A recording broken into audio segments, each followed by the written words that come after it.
sobre o terceiro selo, Apocalipse 6, versículos 5 e 6. No primeiro vídeo nós falamos sobre a primeira dispensação.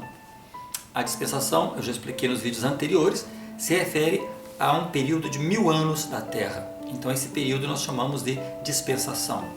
A primeira dispensação se referia a Enoque, né? Esse período ele começa desde a criação da Terra e vai até a queda de Adão e até chegar ao profeta Enoque.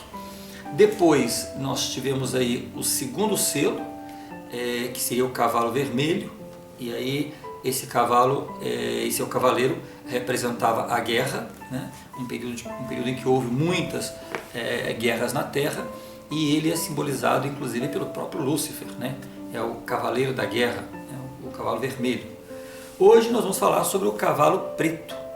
É mais do que natural que após essa guerra viesse a fome. Então o terceiro selo, né, a terceira dispensação, ela vai trazer muita fome na face da terra. Bom, aí nesse período nós vamos ter Abraão, que teve 2 filhos, o Isaac e o Jacó, que foram os grandes profetas. Nós podemos destacar que nunca houve em toda a face da terra tanta fome como houve nesse período. Uma fome tão intensa que nós lemos nas Escrituras que Arão, que foi o irmão de Abraão, né, Arão, ele acabou morrendo, né? A fome era intensa e ele morre, e Deus ele vai orientar, ele vai aconselhar, ele vai instruir a Abraão a pegar a sua família e se deslocar para Canaã, né? E isso fugindo da fome. A fome era generalizada, né? E de Jacó nós vamos ter aí as 12 tribos de Israel, e entre elas nós vamos ter José, que foi uma das 12 tribos. Vamos pegar lá em Gênesis, no capítulo 12, os versículos de 9 a 10, e vamos ler o que ele fala. Depois caminhou Abraão dali, seguindo ainda para o sul, e havia fome naquela terra, e desceu Abraão ao Egito para morar ali, porquanto a fome era grande na terra. Mais tarde, nós vamos destacar o seu filho Jacó, né? Jacó ele teve 12 filhos, e um dos filhos de Jacó era José, né? E José então ele vai ser, por algum momento lá, devido a ciúmes, ele vai ser vendido ao Egito, né? Os irmãos de José vão vendê-lo ao Egito, né? E aí a história de José é muito interessante, inclusive, mas a gente falaria sobre a história dele em vídeos posteriores. Bom, mas então, passaram-se os anos, José foi vendido no Egito, e a fome nesse período era tão intensa que o profeta Jacó, ele chama os seus filhos e fala: escuta, se vocês não procurarem comida, nós vamos morrer. O único lugar onde vocês encontrariam comida é o Egito. Então, vocês devem ir lá. Então, os irmãos de Jacó, os filhos de Jacó, eles vão para o Egito, e lá eles vão procurar o José, né? Que nesse momento, né, ele estava vivendo sob os auspícios, né, sob os cuidados do faraó. Então, José ele vai receber os irmãos, e aí ele vai então fornecer, aliás, ele vai fornecer comida para os irmãos, mas ele vendia comida para todo o povo, né, porque todas as cidades, todas as regiões iam buscar comida lá no Egito com José, porque era o único lugar, né? José havia tido uma revelação e que essa fome aconteceria, então ele estocou alimento, né? Era o único lugar que podia encontrar alimentos. Então todas as cidades, todos os lugares iam atrás do Egito para buscar comida. Então esse terceiro selo ele vai estar marcado pela fome, né? É um fato que aconteceu nesse período. Vamos ver lá em Gênesis, no capítulo 41, o que ele vai nos revelar, né? Lá em Gênesis, no capítulo 41, versículo 53, ele fala o seguinte, 53 a 57, ele fala assim: então acabaram-se os 7 anos de fartura que havia na terra do Egito, e começaram a vir os 7 anos de fome, como José tinha dito, e havia fome em todas as terras, mas em toda a terra do Egito havia pão. E tendo toda a terra do Egito fome, Clamou o povo a Faraó por pão, e Faraó disse a todos os egípcios: Ide a José, o que ele vos disser, fazei.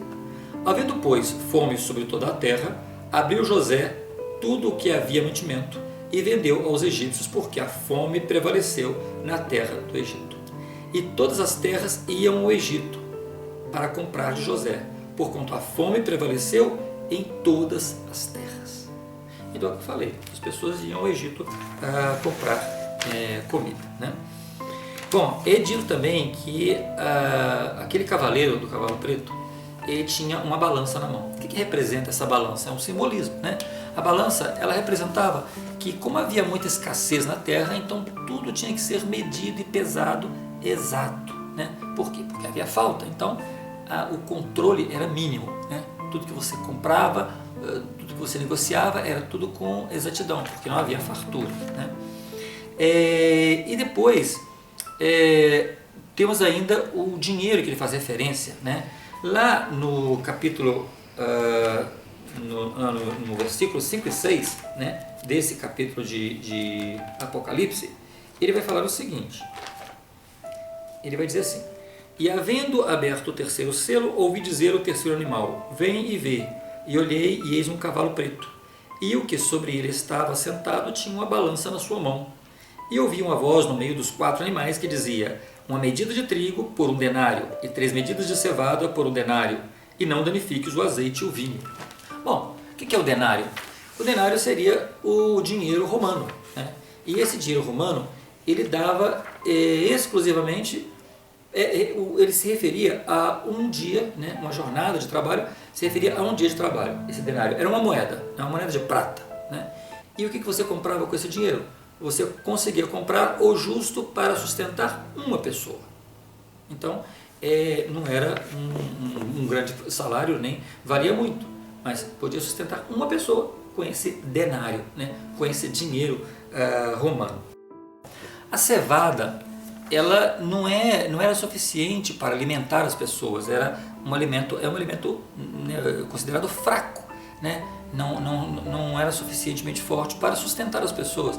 E você só usava a cevada em caso assim extremo, né? Mas faz referência exatamente porque era o que as pessoas tinham, né? E aí então você tem esse denário, ele se referia a um dia de trabalho, né? E essa medida de trigo que ele fala seria a medida exata para alimentar uma pessoa. Então, com esse salário oferecido, você podia alimentar somente uma pessoa por dia. Então, já podemos imaginar o que era essa escassez daquela época, né? Havia realmente muita falta, havia fome, uma fome exagerada, né? E aí, a balança que o cavaleiro leva na mão, ela representa a exatidão no peso das coisas, né? Como havia muita falta, muita escassez, então tudo que era vendido era exato, não podia passar 1 milímetro, né? Tudo extremamente calculado para que as pessoas pudessem consumir. Outra expressão que ele usa nesse versículo, ele fala: e não danifiques o azeite e o vinho. Agora, por que ele fala para não danificar o azeite e o vinho? A pessoa não podia desperdiçar absolutamente nada, para que não lhe faltasse, né, aquilo que seria necessário para que ele não ficasse privado da sua alimentação. Quando, por exemplo, nós temos uma situação em que há desemprego, a gente consegue mais ou menos entender isso aí, porque quando há desemprego, nós temos muita mão de obra disponível e com uma remuneração baixa, porque como há muita gente desempregada, a tendência é que as empresas não ofereçam grandes salários, né? Porque tem muita gente desempregada. Quando, por exemplo, faltam pessoas para trabalhar, as empresas precisam do trabalhador e ele não está disponível no mercado, então a tendência é que essas empresas elas paguem um pouquinho melhor.